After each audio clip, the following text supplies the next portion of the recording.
Today's reading is 2 Samuel chapter 17. Chapter 17, Hushai saves David. Moreover, Ahithophel said to Absalom, "Let me choose 12,000 men, and I'll arise and precede David tonight. I will come upon him while he's weary and discouraged and throw him into a panic.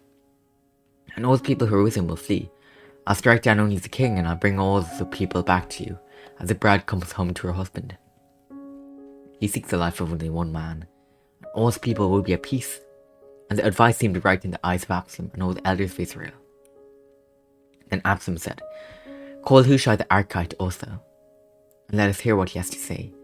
And when Hushai came to Absalom, Absalom said to him, "Thus has Ahithophel spoken. Shall we do as he says? If not, he speak." Then Hushai said to Absalom, "And the counsel that Ahithophel has given is not good." Hushai said, "You know that your father and his men are mighty men, and that they are enraged.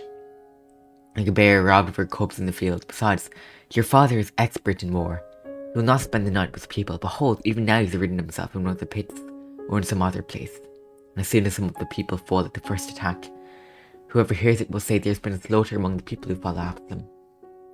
Then, even the valiant man whose heart is like the heart of a lion will utterly melt with fear. For all Israel knows that your father is a mighty man, and that those who are with him are valiant men. But my counsel is that all Israel be gathered to you, from Dan to Beersheba, as the sand by the sea for multitude, and that you go to battle in person. So we shall come upon him in some place where he is to be found, and we shall light upon him, and we shall drag him into the valley, as the dew falls on the ground, and of him and all the men with him not one will be left. If he withdraws into a city, then all Israel will bring ropes to that city, and we shall drag it into the valley, until not even a pebble is to be found there." And Absalom and all the men of Israel said, "The counsel of Hushai the Archite is better than the counsel of Ahithophel." For the Lord had ordained to defeat the good counsel of Ahithophel, so that the Lord might bring harm upon Absalom. Then Hushai said to Zadok and Abiathar the priests, "Thus and so did Ahithophel counsel Absalom and the elders of Israel, and thus and so have I counselled. Now therefore, send quickly and tell David, do not stay tonight at the fords of the wilderness, but by all means pass over, lest the people and all the people who are with him be swallowed up."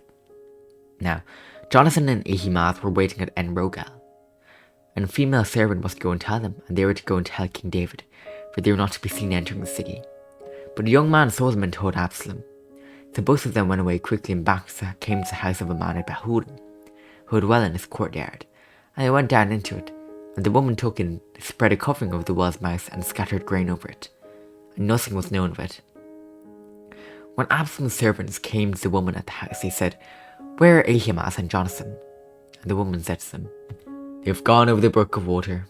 And when they had sought and could not find them, they returned to Jerusalem. After they had gone, the men came up out of the well and went and told King David. They said to David, "Arise and go quickly over the water, for thus and so has Ahithophel counselled against you." Then David arose, and all the people who were with him, and they crossed the Jordan. By daybreak, not one was left who not crossed the Jordan. When Ahithophel saw that his counsel was not followed, he saddled his donkey and went off home to his own city. He set his house in order and hanged himself, and he died and was buried in the tomb of his father. Then David came to Mahanaim, and Absalom crossed the Jordan with all the men of Israel. Now, Absalom had set Amasa over the army instead of Joab. Amasa was the son of a man named Israel the Ishmaelite, who married Abigail, the daughter of Nahash, sister of Zeruiah, Joab's daughter. And Israel and Absalom encamped in the land of Gilead. When David came to Mahanaim, Shobi the son of Nahash from Rabbah of the Ammonites, and Machir the son of Amiel from Lodabar, and Barzillai the Gileadite from Rohalim, brought beds, basins, and earthen vessels, wheat, barley, flour, parched grain, beans, and lentils, honey and curds, and sheep and cheese and herd, for David and the people with him to eat, for they said the people are hungry and weary and thirsty in the wilderness. This is the word of the Lord. Amen.